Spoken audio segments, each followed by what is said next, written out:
a interpretação de atitudes. Contra essas atitudes não há lei. Isto é, o conjunto todo dessas atitudes que nós lemos, quais são? O amor, o gozo, a paz, que nós lemos todinho no versículo 22, o bloco todo, não existe uma retenção humana que possa limitar a amplitude de onde pode chegar o poder de Deus na sua vida, na vida daquele servo ao Senhor. E agora nós vemos Paulo escrever que, quanto a essas atitudes virtuosas, não tem como brecar, não tem como dar parâmetros para ela. Por exemplo, só para você entender melhor, como que alguém pode gerenciar a sua alegria? Como que alguém pode gerenciar paz que vem de Deus? Não tem como. Quem limita o amor de Deus? Que lei que existe essa? Fica estranho, não é? Então não há como limitar. Se você tem o amor de Deus, não existe lei que aplaque o amor de Deus. Uma cadeia, uma prisão, uma tortura, uma fome, uma nudez ou frio, uma deportação, como acontece em outros países. Quantos cristãos já não foram deportados de um país para o outro? Presos.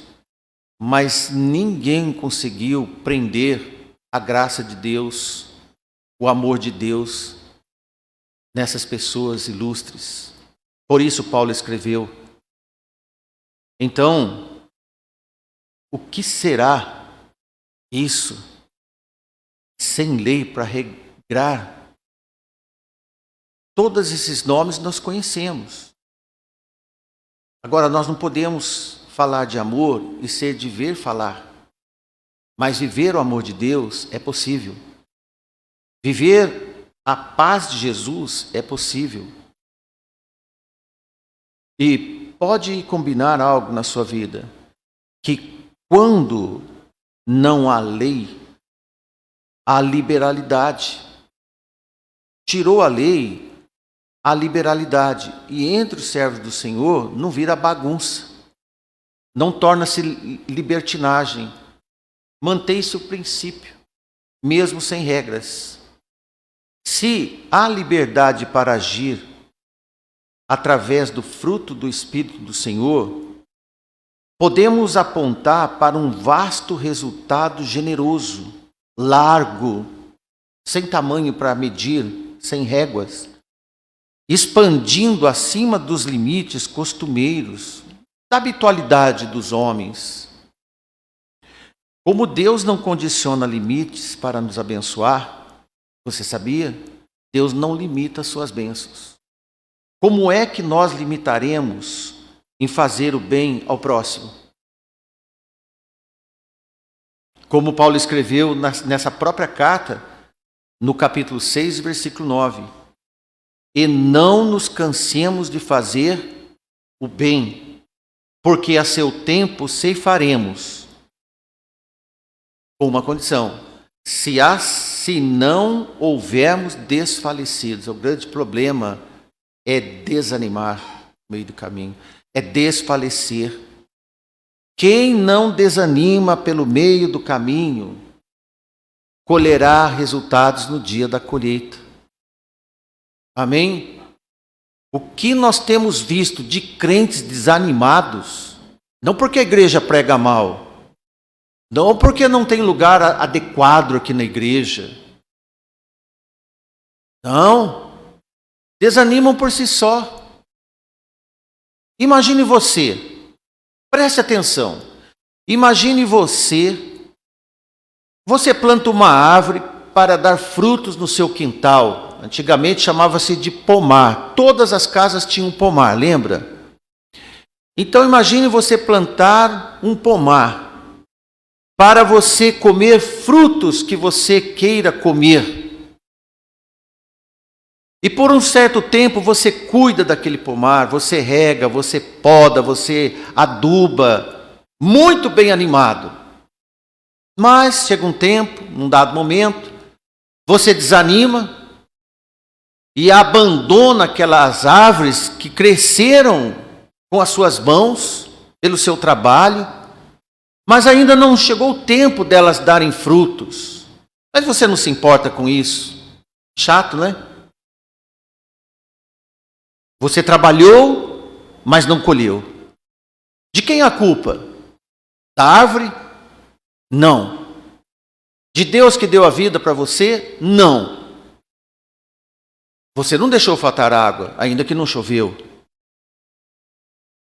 A culpa é nossa.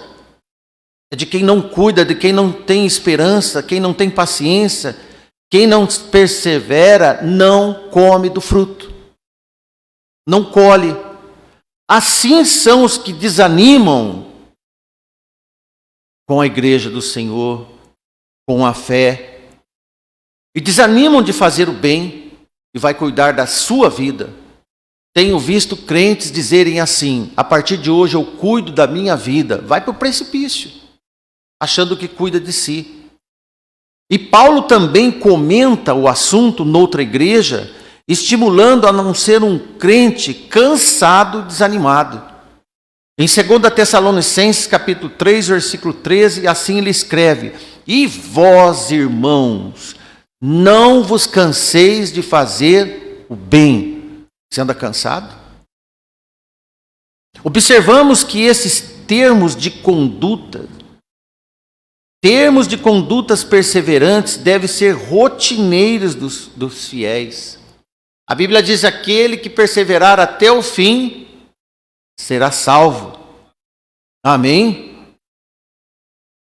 2 Provérbios, primeiro 21 e 21, diz assim: o que segue a justiça e a beneficência achará a vida, a justiça e honra. O que segue a justiça.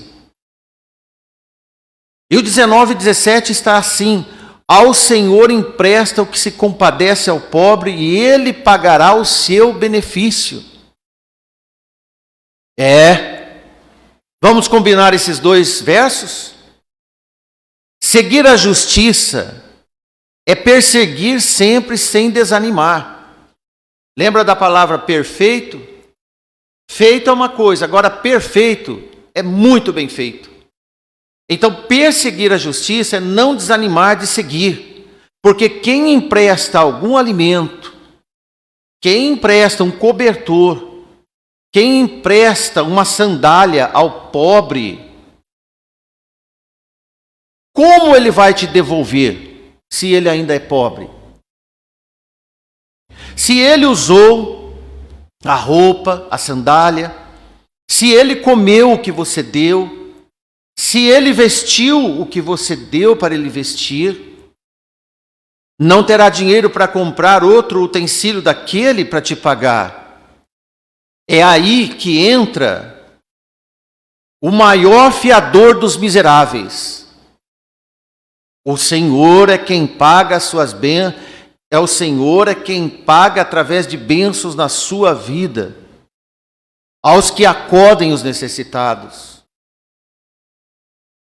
Nunca seja cobrador dos necessitados, essa conta é entre você e Deus.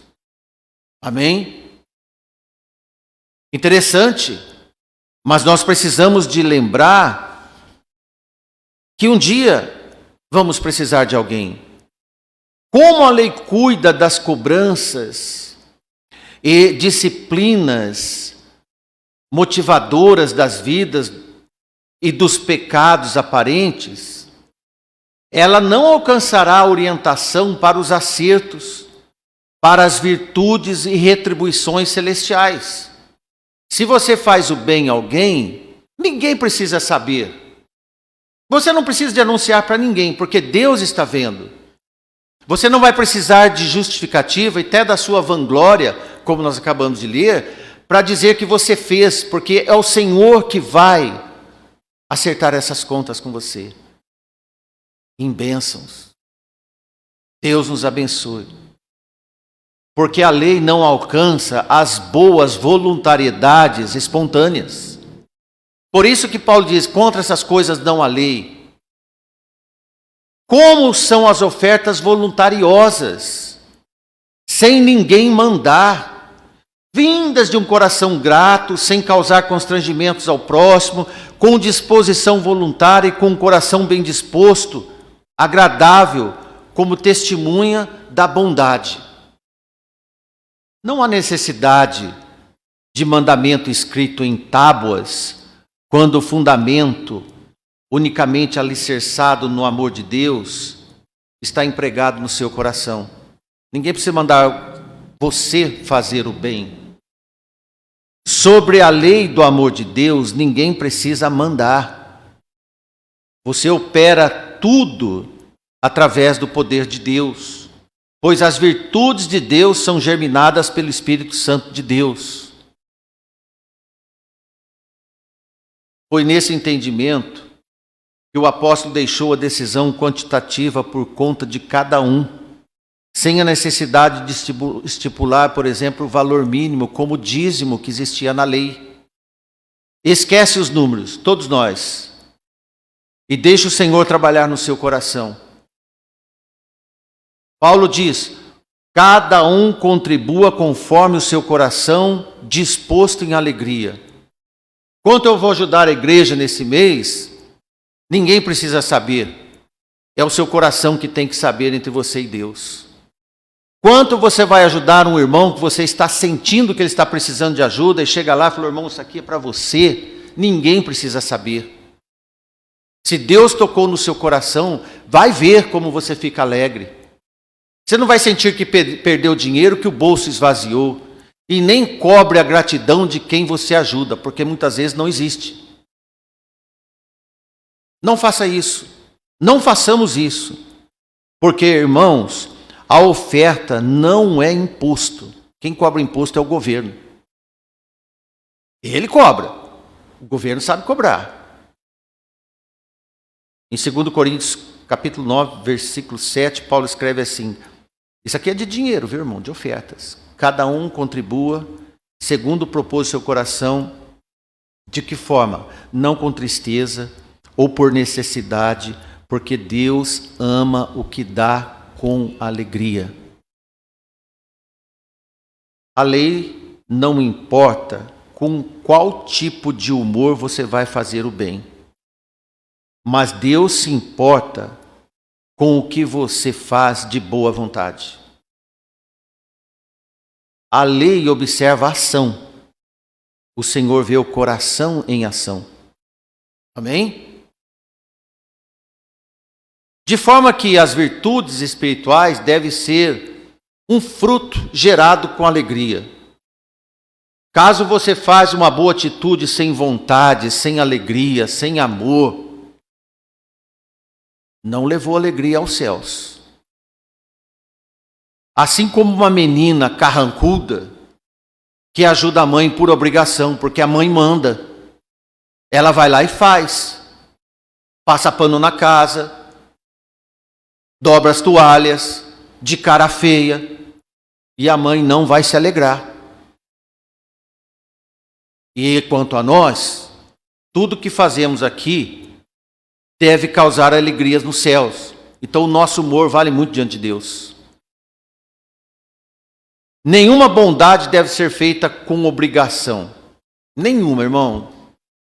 Até mesmo vir à igreja. Nenhuma bondade deve ser feita com obrigação. Se alguém faz bem, um bem por obrigação, este alguém não é benigno. Olha lá. Nós lemos essa palavra. Os benignos operam o bem. São bondosos e generosos. Os malignos podem até fazerem coisas boas, com interesses, ou forçados a fazerem.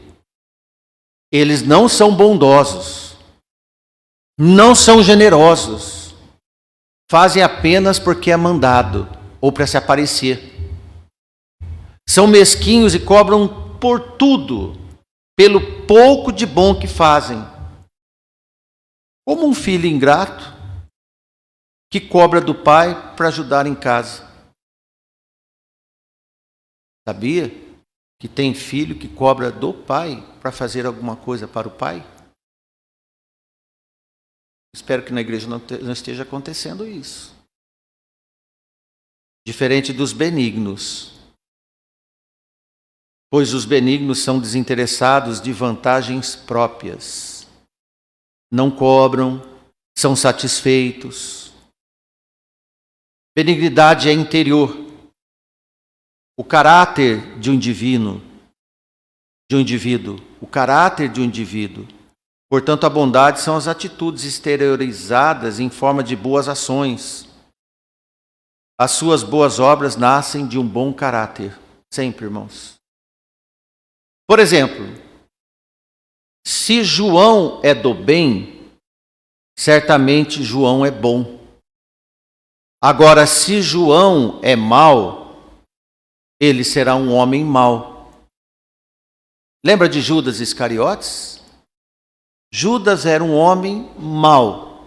Isso é um adjetivo. Olha, estudantes que vão prestar vestibular, que estão na escola. Judas era um homem mau. Mau. Enquanto todos os apóstolos apostavam ser ele um homem do bem. Agora é um adjetivo. Apenas Jesus identificava o seu coração, o seu caráter, ele até que expressava coisas aparentemente boas. Mas ele era mau. Ele tinha capacidade de esconder sua maldade. E não pense que nos dias de hoje não tem pessoas que são capazes de esconder realmente o que elas são. Apenas Jesus é que conhece os nossos corações. Por isso eu digo aos irmãos, não convém julgar ninguém na canetada. Tem alguém que chega assim, Renan, e fala, fulano de tal não presta. Está fazendo tudo que não presta, mas isso também não nos interessa. Tem muitos. Mas não nos interessa isso. O interessante é que em nenhum momento, sobre Judas, em nenhum momento observamos Judas Iscariotes interagindo positivamente com os apóstolos, com Jesus. Você que lê a Bíblia, você já viu Judas Iscariotes interagir positivamente para o bem com Jesus e os apóstolos? Não. Olha só. Ele não produzia bons resultados em nada. Judas, na verdade, era um homem palpiteiro e sem obras. Ele era crítico e vazio. Sempre assim. São as pessoas que dão ideias, mas nada fazem. Espera que os outros fazem. E quando os outros fazem alguma coisa, ela critica. Judas fazia exatamente isso entre os 12. E olha só, Judas esforçava para ser parecido com os do bem. Mas ele era do maligno, volto a dizer para você. Ele parecia se preocupar, por exemplo, com os pobres. Diversas vezes. Na verdade, ele tinha prazer em negociatas. Ele vendeu a sua reputação, se é que ainda restava alguma coisa, por 30 moedas de prata. Em Mateus 26:15 está escrito assim, e disse, que me quereis dar, eu entregarei Jesus para vocês. E eles estipularam 30 moedas de prata. Foi o dia que Jesus foi vendido. Quem deu o preço da traição não foi o próprio Judas. Ele fez liquidação com a vida do nosso Senhor Salvador.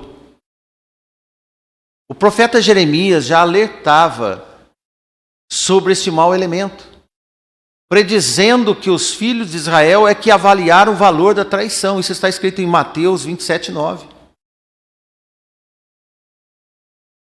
No outro momento, agora, no outro momento de Judas, quando lemos João escrever sobre o comentário paralelo de Judas, naquele evento em que Maria, irmã de Lázaro, ungia Jesus, também já não era mais de surpreender. Em João 12, 4 e 6, olha o que está escrito. Isso palavra de Judas. Por que não se vendeu este unguento por 300 dinheiros e não deu aos pobres? Ora, razão para ele vendo essa cena. De fato, era um desperdício físico para ungir alguém. Mas aí entra a fé e crer no que estava acontecendo. Ali estava o grande amigo que ressuscitara Lázaro. Todos eles eram testemunhas do fato milagroso de Jesus, entendeu, irmão? Maria estava no estado de ação de graças e também em ação que antecipou a unção do corpo de Jesus para a sua sepultura. Jesus disse isso naquele momento, em Marcos 14:8, por exemplo. Projeta aí para nós, irmão, fazendo favor. Mas quando é que Judas se importou com vidas? Quando é que Judas se importou com gratidão? Nós não vemos demonstração de preocupação com os pobres e nem com a graça da vida de Lázaro. Isso é muito comum entre os homens. A ingratidão pelos pais, a ingratidão pela igreja que nasceu, a ingratidão ao Deus que lhe deu a vida. Mas Maria era benigna. Os do bem sempre reproduzem excelentes ações. Nem todos compreendem. Toda bondade deve ser prática de toda boa obra, e isto tudo com alegria. E do fato que Deus se agrada. Como Paulo escreveu, porque Deus ama o que dá com alegria. Porque reflete a graça de Deus em nós, a alegria de operar a obra de Deus, nos dá a gratidão de Deus. Sendo assim, testemunhamos de Deus nessa terra. Maria assim fez, assim como em muitos outros narrados nas Escrituras, por vontade de quem tem prazer em fazer o bem. Isso não há lei, não há mandamento.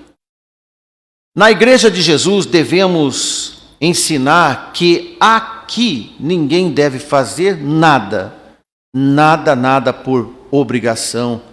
Agora, irmãos, por amor, por gratidão, por um coração bem disposto, faça sim muitas coisas. Obras para o reino eterno, agradando a Deus. E podemos testemunhar ao que nós temos visto nessa igreja. Irmãos bem dispostos, fazendo acontecer, engajados nas convocações, os irmãos pedindo para ir lá visitar as crianças, e irmãos dizem, eu vou, e vai lá. Será que esses irmãos fazem para se aparecer? Não. Isso não dá lucro nenhum nesse mundo, não é, irmãos?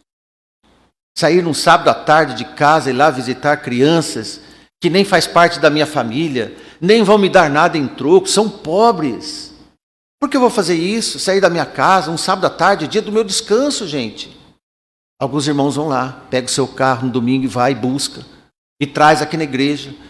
As irmãs têm que fazer um prato para eles, lanche. Que trabalho que dá. Sujam tudo aqui. Que trabalho que dá isso, irmãos? Para que fazer isso? Será que precisa de fazer mais que isso? Do que vir à igreja e ser crente, abrir a Bíblia e cantar? Irmãos, qual o limite? Não há lei. Não há lei. É o Senhor que expande os corações daqueles que se apresentam. Qual o limite do trabalho para o reino eterno? Ele é infinito. Depende do seu coração.